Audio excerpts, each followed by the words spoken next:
Hello, this is day 26 of reading through one canto of the Divine Comedy every day. We are on Inferno, Canto 26, and as always, I'll read through the Longfellow translation before getting into some analysis and commentary. Rejoice, O Florence, since thou art so great, that over sea and land thou beatest thy wings, and throughout hell thy name is spread abroad. Among the thieves 5 citizens of thine like these I found, whence shame comes unto me, and thou thereby to no great honor risest. But if, when morn is near, our dreams are true, feel shalt thou in a little time from now what Prato, if none other, craves for thee. And if it now were, it were not too soon. Would that it were, seeing it needs must be, for 'twill aggrieve me more the more I age. We went our way, and up along the stairs the bournes had made us to descend before, remounted my conductor and drew me. And following the solitary path among the rocks and ridges of the crag, the foot without the hand sped not at all. Then sorrowed I, and sorrow now again, when I direct my mind to what I saw, and more my genius curb than I am wont.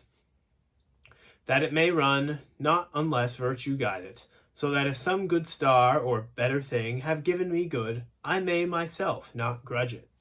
As many as the hind, who on the hill rests at the time when he who lights the world his countenance keeps least concealed from us, while as the fly gives place unto the gnat, seeth the glowworms down along the valley, perchance there where he ploughs and makes his vintage. With flames as manifold resplendent all was the 8th Bolgia, as I grew aware as soon as I was where the depth appeared. And such as he who with the bears avenged him beheld Elijah's chariot at departing, what time the steeds to heaven erect uprose, for with his eye he could not follow it, so as to see aught else than flame alone, even as a little cloud ascending upward. Thus each along the gorge of the entrenchment was moving, for not one reveals the theft, and every flame a sinner steals away. I stood upon the bridge, uprisen to see, so that, if I had seized not on a rock, down had I fallen without being pushed. And the leader, who beheld me so attent, exclaimed, Within the fires the spirits are, each swathes himself with that wherewith he burns. My master, I replied, by hearing thee I am more sure, but I surmised already it might be so, and already wished to ask thee who is within that fire, which comes so cleft at top, it seems uprising from the pyre, where was Eteocles with his brother placed. He answered me, Within there are tormented Ulysses and Diomedes, and thus together they unto vengeance run as unto wrath. And there within their flame do they lament the ambush of the horse, which made the door whence issued forth the Romans' gentle seed. Therein is wept the craft, for which being dead, Deidama still deplores Achilles, and pain for the Palladium there is born. If they, within those sparks, possess the power to speak, I said, thee, master, much I pray, and re-pray, that the prayer be worth 1,000, that thou make no denial of awaiting until the horned flame shall hither come. Thou seest that with desire I lean towards it. And he to me, Worthy is thy entreaty of much applause, and therefore I accept it. But take heed that thy tongue restrain itself. Leave me to speak, because I have conceived that which thou wishest, for they might disdain, perchance, since they were Greeks, discourse of thine. When now the flame had come unto that point, where to my leader it seemed time and place, after this fashion did I hear him speak. O ye, who are twofold within one fire, if I deserved of you while I was living, if I deserved of you or much, or little when in the world I wrote the lofty verses, do not move on, but one of you declare whither, being lost, he went away to die. Then of the antique flame the greater horn, murmuring, began to wave itself about, even as a flame doth, which the wind fatigues.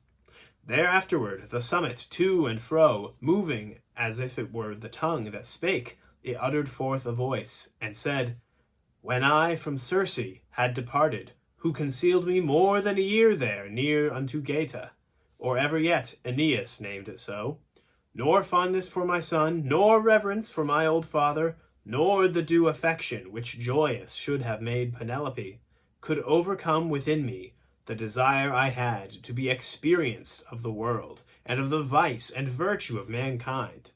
But I put forth on the high open sea with one sole ship, and that small company by which I never had deserted been. Both of the shores I saw as far as Spain, far as Morocco, and the Isle of Sardes, and the others which that sea bathes round about. I and my company were old and slow, when at that narrow passage we arrived where Hercules his landmarks set as signals. That man no farther onward should adventure. On the right hand behind me left I Seville, and on the other already had left Ceuta. O brothers, who amid 100,000 perils, I said, have come unto the west, to this so inconsiderable vigil which is remaining of your senses still, be ye unwilling to deny the knowledge, following the sun, of the unpeopled world. Consider ye the seed from which ye sprang. Ye were not made to live like unto brutes, but for pursuit of virtue and of knowledge. So eager did I render my companions with this brief exhortation for the voyage, that then I hardly could have held them back. And having turned our stern unto the morning, we of the oars made wings for our mad flight, evermore gaining on the larboard side. Already all the stars of the other pole the night beheld, and ours so very low it did not rise above the ocean floor. 5 times rekindled, and as many quenched had been the splendor underneath the moon, since we had entered into that deep pass, when there appeared to us a mountain, dim from distance, and it seemed to me so high as I had never any one beheld. Joyful were we, and soon it turned to weeping, for out of the new land a whirlwind rose, and smote upon the fore part of the ship. 3 times it made her whirl with all the waters, and the 4th time it made the stern uplift, and the prow downward go, as pleased another, until the sea above us closed again. We are in the 8th Bolgia out of 10, where the deceivers are punished, and they are found within these flames that Dante and Virgil can see alit. One of the flames, however, looks different from the others, in that it looks like there's 2 of them pushed into one. And in that fire, Virgil tells Dante, are Ulysses/Odysseus and Diomedes together, there for all of the various tricks that they pulled during the Trojan War.